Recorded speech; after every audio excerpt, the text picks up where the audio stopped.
Berlusconi, se vado a parlare in una TV è considerato un atto delinquenziale.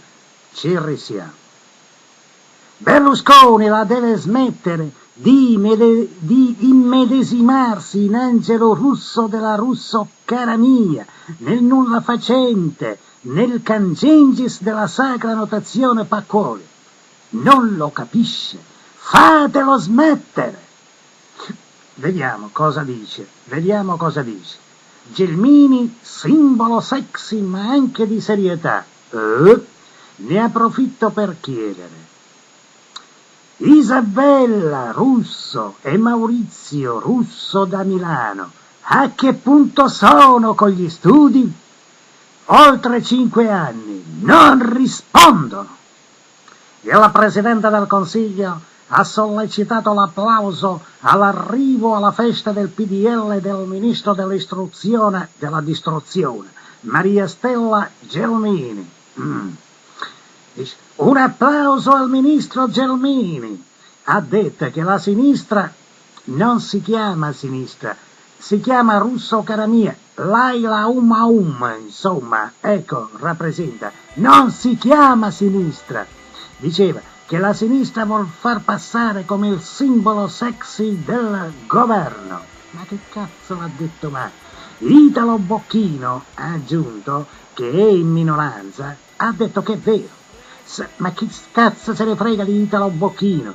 Sarà vero, ma è anche il simbolo della serietà. No, non è vero. Non è un simbolo sexy e neanche un simbolo di serietà, una disgraziata.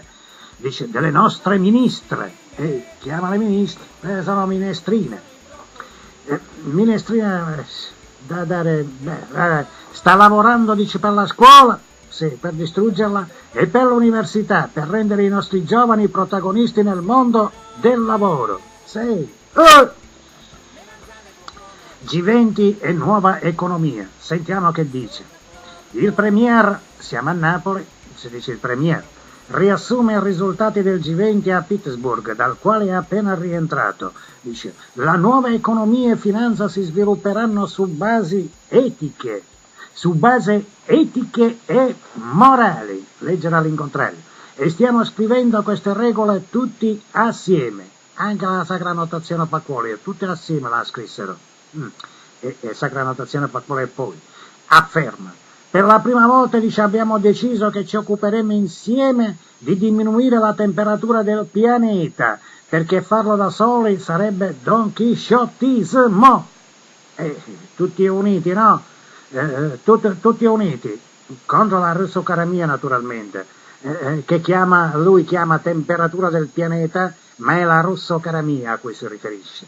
E ancora, dice, abbiamo deciso di ridurre i bonus per i dirigenti bancari e che non si lanciano in speculazioni spericolate, e abbiamo dato il compito allo IOSCO di studiare il fenomeno della speculazione internazionale, dice. Una mia fissa.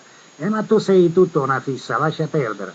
Per diminuirla e se possibile cancellarla. Sì, intanto cancellano la Russo cara mia. Afghanistan, dice, l'opposizione si vergogna. Non si chiama opposizione, si chiama Russo cara mia, o meglio quella che ne resta, diciamo Laila Aum. Non gli entra in testa. A questa dice opposizione. Non si chiama opposizione, si chiama Russo cara mia. Dice che brucia la bandiera americana e quella di Israele, e dice -6 dopo la morte dei nostri soldati. Dico, ma quali soldati? Paraculi. Comunque la Laila Aum non dice tutte quelle cose. Dice vergogna alla Laila Aum. Dice, ha gridato il Premier. Ma cos'era, ad una manifestazione? Il capo del governo si mette a fare le manifestazioni. Ma sono, dice, orgoglioso dei nostri militari, dei nostri carabinieri, dei nostri aviatori e dei nostri marinai. Soprattutto del Pacquola, del De Angelis, del Massimiliano Monacelli, dell'Aniello Covone, del brigante, come si chiamava, S. Elio, eccetera, Emilio Lafayette, soprattutto, no? Dei parà culi che operano in Italia. Dice che sono là a difendere la pace. Ma quale pace? Danno la pace eterna. E per creare la democrazia. Sì, come in Italia. Non stampa e una figura. Siamo a posto. Berlusconi ha quindi ricordato il pericolo della corsa al nucleare da parte dell'Iran. Non si chiama Iran, si chiama russo cara mia. Un giorno prima che l'Iran riesca ad avere la testata nucleare, ma la russo cara mia non sta preparando nessuna testata nucleare. Dice, penso che Israele sarebbe pronta ad attaccare, dice questo sarebbe un disastro per tutto il mondo è già un disastro, lascia perdere. Berlusconi ha quindi spiegato il perché dell'impegno italiano in Afghanistan, sentiamo, in Libano e nei Balcani anche, sentiamo.